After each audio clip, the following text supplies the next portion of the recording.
E aí, beleza? Nos primórdios existiam diversas criaturas mágicas, porém o homem, em sua ambição, só queria ver guerra e destruição. E daqueles que sobreviveram, alguns foram devorados pela escuridão e outros se tornaram guardiões da luz. Mas uma profecia dizia que uma grande guerra estava por vir e selaria o destino da humanidade. Tá bom. Agora seguimos para o castelo do rei Xuan e sua princesa feiticeira Daji, que quando um guarda se aproximou acreditando que algo tinha acontecido com seu rei, ela o devorou usando suas caudas, dizendo que isso era apenas para servir o seu rei dragão. Ela era conhecida como a raposa demônio de 9 caudas e era muito poderosa. E a caminho do castelo estava um grupo de guerreiros que se aproximavam para invadir o castelo do rei Xuan para resgatar um ancião da tribo dos invisíveis. Essa missão tinha que ser muito silenciosa e Ji Lei era um dos guerreiros bem ansiosos para chegar ao castelo. Mas o capitão deu a ele um aviso para não usar os seus poderes no castelo, pois segundo uma lenda era a raposa demônio que controlava o rei e Daji poderia sentir qualquer magia. Nesse momento o mestre Jin Yang chegou ao comboio mostrando suas habilidades, mas tinha algo para mostrar aos guerreiros, que o rei quando criança fez um pacto com um demônio para dominar a terra e com isso um dragão poderoso foi aprisionado em seu corpo, revelando que a raposa não era o maior perigo, mas sim este poderoso dragão. Dito isso, o mestre saiu em seu pássaro mágico e o lance que iriam aproveitar um festival que rolava no castelo para poderem libertar o ancião preso nas masmorras sagradas do castelo. No entanto, tinham que ser cautelosos, pois a rainha Daji podia sentir caso usassem magia, mas ela estava bem distraída dando presentes ao seu rei. Então nessa, Ji Lei usou suas habilidades para encontrar membros da tribo e sentiu que guardas estavam vindo, e para chegar até as celas ele enfrentou uma legião de 12 guardas, enquanto os outros guerreiros lutavam com os que vieram. Lei era muito habilidoso e usando o Kung Fu facilmente derrotou todos os guardas e seguiram ao caminho das celas, encontrando finalmente quem eles foram buscar: homens da tribo invisível. Uai! Só que realmente quem eles foram buscar, o ancião da tribo, era justamente o presente que a raposa de 9 caudas deu ao rei, dizendo que os olhos dele eram capazes de ver o passado e o futuro. E para um rei que tudo queria, isso seria uma ótima oferta. Já no calabouço, os membros da tribo não estavam conseguindo abrir a tranca, era bloqueada por magia negra. Então Lei começou a usar seus poderes para abrir a cela, só que usar magia revelava, através de asas mágicas, que alguém da tribo alada estava no castelo. Já o rei descobriu que o seu futuro era a morte e ela veria para todo o seu reinado, deixando o rei bastante furioso. E como punição por ele ter confrontado o rei, Daji queria que arrancassem os olhos mágicos do ancião. E foi nesse momento que a tribo invisível sairia do castelo, mas os guardas chegaram, atacaram todos e os arqueiros não davam trégua. Só que os membros da tribo invisível usaram sua magia de teletransporte e tiraram os guerreiros dali. E nesse mesmo momento, o monge emanou um poder que congelava todos no salão principal, deixando apenas o rei sem a magia para que o mestre Jiang chegasse, e ele conhecia muito bem o rei. Sabia que o rei estava cego por sua vaidade e não estava nem aí para o seu futuro. Enquanto isso, nos esgotos, o grupo de guerreiros fizeram um barco com suas armas e usariam elas para fugir do castelo. Mas o general Leopardo estava a caminho com seu grande felino e Lei sentiu sua presença, ficando apenas ele e seu irmão para trás. Eles sabiam que descendo os esgotos teriam que proteger os invisíveis do general Leopardo. Enquanto isso, o mestre Jiang enfrentava o rei e a raposa de 9 caudas, e aquilo, pelo que parece, era uma armadilha dela, para atraí-lo para suas 9 caudas e absorver todo o seu poder. Enquanto isso, nos esgotos, o general Leopardo disse a Lei que ele sentiu a sua presença, justamente das asas que ele tinha, que foi arrancada do seu pai, e ele faria tudo agora para que os dois se encontrassem no além. No entanto, eles estavam chegando aos portões, e Lei usou seus poderes para destruí-lo, e assim o general não pudesse passar, salvando os invisíveis, mas ficando preocupado que o general Leopardo sabia da sua história. Já a demônio raposa de 9 caudas usou sua poderosa magia para cima do mestre Jiang, chamada de envelhecimento reverso, que tiraria seus poderes, o transformando em uma pessoa mais jovem, e na tentativa de salvá-lo, o ancião dos invisíveis arrancou um dos seus olhos mágicos e deu para Daji, a transformando agora em um ser ainda mais poderoso. Poxa, tu é doido? doido? Eu não entendi muito bem qual era a estratégia do ancião, mas era para de lei chegar a tempo para atacar com seus poderes elétricos. Mas mesmo assim o rei disse que a guerra estava por vir e era inevitável. E assim que a raposa de 9 caudas iria atacá-lo, o ancião se sacrificou. O mestre chamou a sua ave e os 3 escaparam, pegando o outro olho do ancião e assim fugindo da raposa de 9 caudas. Mas segundo Daiji, não era para o rei se preocupar, pois com um olho era meia batalha vencida. O mestre então, com sua cegonha mágica e os guerreiros, foram até a cidade de Tite e lá o mestre usaria o olho para revelar como matariam o dragão negro. No entanto, seria um grande desafio, pois tinha apenas um olho que revelaria apenas a metade do caminho. Fora que quanto mais magia ele usava, mais jovem ficava, pois agora estava amaldiçoado pelo envelhecimento reverso de Daiji. E naquela tentativa ficou mais jovem, porém na visão que teve, viu a espada da luz, a única capaz de derrotar o dragão negro. Já a Daiji, por sua vez, também mostrou a espada ao rei, só que na visão dela tinha mais informações, que o dragão dourado era o único capaz de usar a espada da luz, e o mestre Jin Yang não sabia desta informação, onde o general da cidade estava preparado para uma grande guerra contra o rei Shuo e não iria arriscar tudo por uma espada. Porém, ele tinha que confiar que a espada seria a salvação do seu povo. Que por outro lado, Daiji deu a ordem ao general Leopardo que encontrasse a espada e destruísse quando possível. Outro drama de Delay era que ele já foi da tribo do vento, mas nunca conseguiu voar, fazendo mais uma tentativa naquela tarde, lembrando de quando seu pai teve suas asas arrancadas pelo general, e foi mais uma tentativa em vão.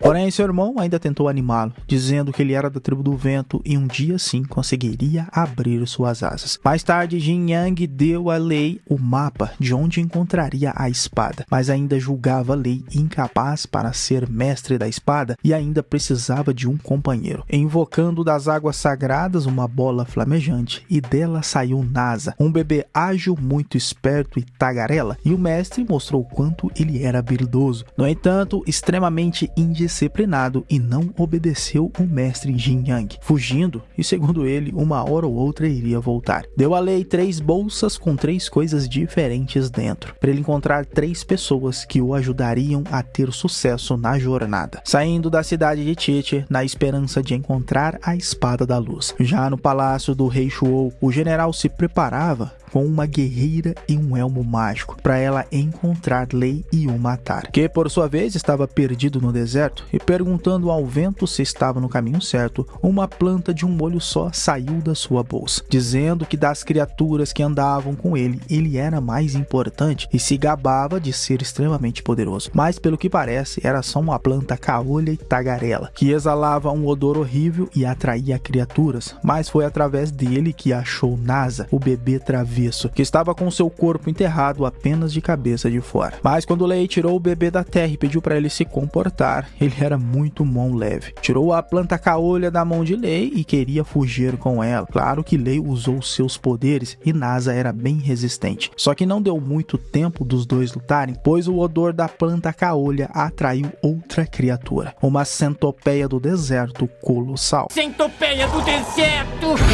E aí, vai encarar? Ela começou a seguir Nasa, já que ele estava com a planta caolha, só que o bebê era muito ligeiro e a centopeia não conseguiu pegá-lo. No entanto, jogou a planta para a Lei, e agora o guerreiro dos raios tinha que se virar, com a criatura bastante faminta, que em resumo foi uma correria que só, tanto para ele quanto para Nasa. Só que teve um momento que Lei tentou usar os seus poderes, mas a criatura também era imune aos seus raios, e quase devorou Nasa, mas Lei, habilidoso com suas espadas, derrotou a centopeia, que não aguentou quando ele cravou as espadas com os raios nela e acabou morrendo. Porém, o bebê agora pegou a bolsa de Lei, só que a bolsa era realmente dele. E dentro tinha um avatar que ele conhecia muito bem. Era o terceiro príncipe camarão do Palácio Menfol, um reino que Nasa foi banido por ser travesso. E o rei estava extremamente furioso com ele, e o camarão tinha um bafo poderoso e colocou Nasa para dormir, e ele foi amaldiçoado nesse reino. No entanto, o mestre Jin Yang o ajudou a guardar o seu espírito espírito verdadeiro, mas sem os seus chakrans, sua aparência era instável. Às vezes era homem, às vezes era um bebê. Então Lei convenceu Nasa a ajudá-lo. Se ele o ajudasse a encontrar a espada da luz, ele acharia seus chakrans, pois tinha um mapa que podia fazer isso. Então, com o acordo aceito, partiram na jornada, até que encontraram um deserto e um estranho reino no meio dele. Um velho estava controlando as areias e quando tentaram falar com ele, das areias saiu um estranho artefato. E Nasa, acreditando que era um tesouro, tentou pegar, porém o velho era poderoso e o atacou. E como estavam juntos, atacou Lei também, e Nasa, na raiva do velho, tentou atacá-lo com seus anéis mágicos, mas o que rolou nessa parte foi um momento de luta maluca deste velho que podia controlar pedras contra Nasa, que foi mais rápido e pegou o tesouro dele. Só que não se passava de uma ilusão criada por esse velhote, que em um ataque de fúria dos três, as ilusões finalmente acabaram. Esse velhote na verdade era um mago chamado Yan Shan e fazia aquelas ilusões para se proteger da raposa de 9 caudas. Entendeu? Ele era um dos 3 que o mestre Jiang procurava, e na sua sacola tinha um cachorro chamado Escarolho, um velho amigo que há tempos não via. Yang Shang seguiria sozinho para encontrar uma armadura dourada e não iria junto com Lei nem Nasa, que seguiram seu caminho em busca da espada da luz. Passaram por uma aldeia de desabrigados pelo rei Shuou, e segundo a planta, lá encontrariam o barco Porta para seguir em viagem. Mas foi lá que Lei a encontrou,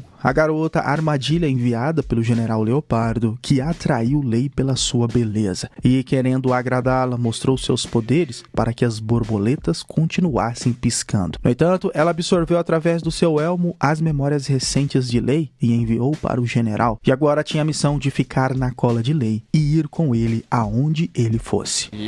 Lei então foi até uma bruxa que mostrou através das águas uma visão, que o mestre dela achou o barco Porta, a mulher que podia levar ele a qualquer lugar. No entanto, essa magia ficava dentro de uma semente, e a bruxa ainda se apaixonou pelo mestre Jiang, que disse que um dia voltaria para ela, mas nunca voltou. E acreditando que Lei era o mestre Jiang, se revelou e queria manipular Lei para ficar no seu sonho. A sorte dele que a planta caolha o acordou, dizendo que a bruxa era capaz de prendê-lo para sempre nos sonhos, e o artefato que usariam para viajar estava fácil de roubar. Mas aquela garota entrou, perguntou sobre o barco Porta e a bruxa a acordou. Em uma cena bastante confusa, Lei atacou a bruxa e a garota roubou o artefato. E dentro teria a semente que se transformaria no barco Porta, e só funcionava se jogassem nas águas, e foi isso que fizeram para escapar da bruxa. A semente se transformou em um barco mágico e, segundo a planta, era guiado pela mente. E foi assim que escaparam e seguiram viagem. No entanto, a garota sabia quem era a Nasa e também que estavam procurando a espada da luz. E nisso, Nasa já queria jogar ela no mar, porém o príncipe Camarão jogou sua magia sobre ele e desmaiou, tomando a forma do bebê novamente. E a garota disse a Lei que não controlava suas memórias, tinha o dom de rever qualquer memória das pessoas, mas quando dormia, esquecia de tudo. E Lei até gostou da garota, mal sabendo que ela era controlada pelo mestre Leopardo, que tinha capacidade de absorver suas memórias. Só que dessa vez, usando os seus poderes, Lei impediu que ela enviasse suas memórias, deixando o mestre Leopardo muito furioso. Tá entendendo? O destino dos guerreiros era o Palácio Mefou do terceiro príncipe Camarão, muito feliz de estar chegando em casa. O rei, seu pai e as criaturas marinhas estavam em festa, pois sentiram que o terceiro príncipe estava voltando para casa. Então pediu para o seu povo trazer o seu filho, o bastardo Nasa, para as profundezas, e assim a criatura fez. Então Lei e a garota seguiram para o outro caminho, enquanto Nasa era preso pelos guardas do palácio. Até que o rei de Mefou chegou e andava meio dançando, e exigiu que Nasa devolvesse seu filho que ele sequestrou. Porém, Nasa disse que o camarão estava no seu estômago, e o rei veria seu filho mais tarde na privada. Bem ousado, como sempre, começaram a lutar com todos os guardas, usando suas argolas e os seus 6 braços. E quando os caranguejos do rei seguraram seus braços, o que ele usou para cima do rei foi o seu ataque de xixi, tão poderoso que foi com isso que ele se soltou. Atacou mais guardas como se estivessem brincando. O problema é que esse líquido acaba, né? E fizeram um montinho para cima de Nasa, que eu nunca tinha visto um bebê dar tanto trabalho assim. E acreditem, ele fez isso para usar a sua outra habilidade,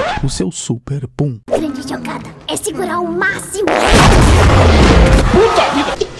E esse, meus amigos, era mais poderoso que o Xixi, pois com essas diversas bombas ele estava destruindo o castelo e fazendo todos os soldados voarem com seus gases. E nem as criaturas grandes do reino eram capazes de segurá-lo, que partiu um caranguejo no meio com seu pum. E até o povo do rei ele fez voar, e em falar em rei, agora estava pedindo misericórdia e que Nasa parasse com aquela destruição. Porém, foi ele que escondeu os chakrams de Nasa e devolveu a ele, que ficou muito contente, pois assim poderia voar e controlar suas transformações. E como agradecimento, devolveu ao rei de Mefou seu filho, dizendo que agora estavam quites. Já Dilei e a garota, agora com seu barco porta-voador, entraram em uma tempestade de raios, que na verdade era um portal para a lendária cidade flutuante, a terra da tribo Alada, e a cidade natal de Dilei. E contou a garota que quando tinha 6 anos, a cidade foi atacada pelo rei Shuou, e ela foi completamente destruída. E desde então ele não conseguia abrir suas asas, e temia que se conseguisse, o mal caísse sobre a terra novamente. Mas sentiu que a espada da luz estava por ali, e usando seus poderes, reconstruiu o pássaro solar, o símbolo da tribo, e ele revelou onde estava a espada da luz. Porém, o general Leopardo chegou à cidade, e a garota revelou que foi culpa dela, pois ela enviou a mensagem.